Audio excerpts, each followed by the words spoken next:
Hello, and this is the Warp Forge with another Arkham Files for you. Again, continuing on from the last episode, we're going to focus more on the henchmen or the individual henchmen of Joker's gang. So, going through the start set first of all. So, we're going to go through the Contra-Auguste this time.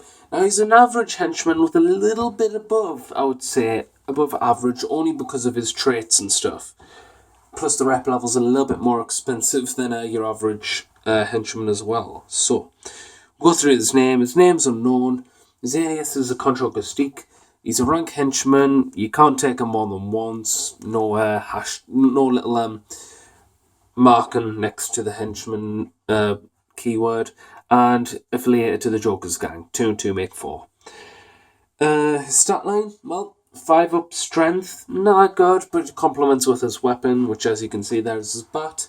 His willpower is 5, his movement is 2, his attack and defense is 3, his endurance is 5, and his special is 3. So roughly an average henchman all around. So we'll go into his personal traits, which is what flavours him out from other henchmen. He's obsessive, so once he starts attacking with his melee weapon, because that's all he has, once he starts attacking one henchman, he must keep on attacking that henchman. He can't attack any other henchman until that henchman is either knocked out or a casualty. Now, it's not all that bad, because obviously that seems a bit shady, because the upside to this is if you attack, well, you have to attack the character, but you gain +1 strength, so your strength becomes 5 plus to 4 plus before we add any additional modifiers on. So again, reinforcing that crazy clown kind of vibe. He's also hardened, which is a very good additional defense measure. So hardened basically manages to transform 1 blood damage that you may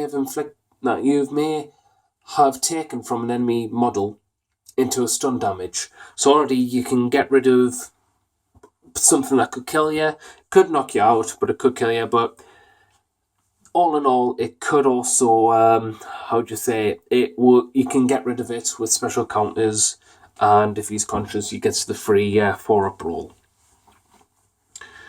So that's his traits. His reputation is 21, so he's a little bit expensive for what he is, but it's not that much, if I'm honest, if you're looking for a decent hitter. His funding is $0, and that's just average, so we'll go on to his weapon. It is a bat, it does 1 stun damage, and it's handy and tough. So handy, he rerolls his to hit rolls, and tough gives him +1 strength to his strength. So if his obsessive hasn't kicked in, it's 4 up strength roll to damage. With obsessive, it's 3 up strength to damage. That's a lot to take in. It's a lot to hit. Once you get the obsessive off, usually what will happen is you roll the dice, and the hardest bit you'll do is to hit, but that's offset by handy. This is why he's 21 rep. So what does he do? Well, he's an average hitter. Even with all that, he's an average hitter because he's only 1 stun damage.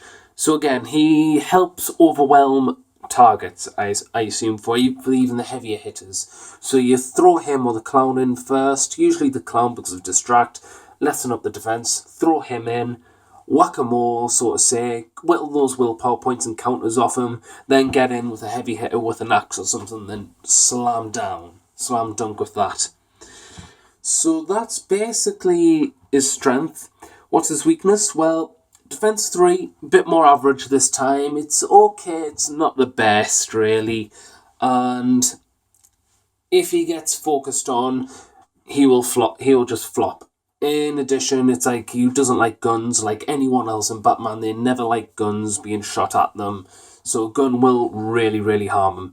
Even with hardened, you can be overwhelmed with damage to be knocked out in the first place. So you don't really want that. You want to make sure that nothing will take you off. In addition, endurance 5, average, and a lot more better than some other henchmen in the list. So he's not one of those henchmen that you'd want to write off completely. If you've got the rep and you know the direction of your force and you want him to be more of a marker, to go for the outnumbered special rule against an enemy target model, then by all means have them in.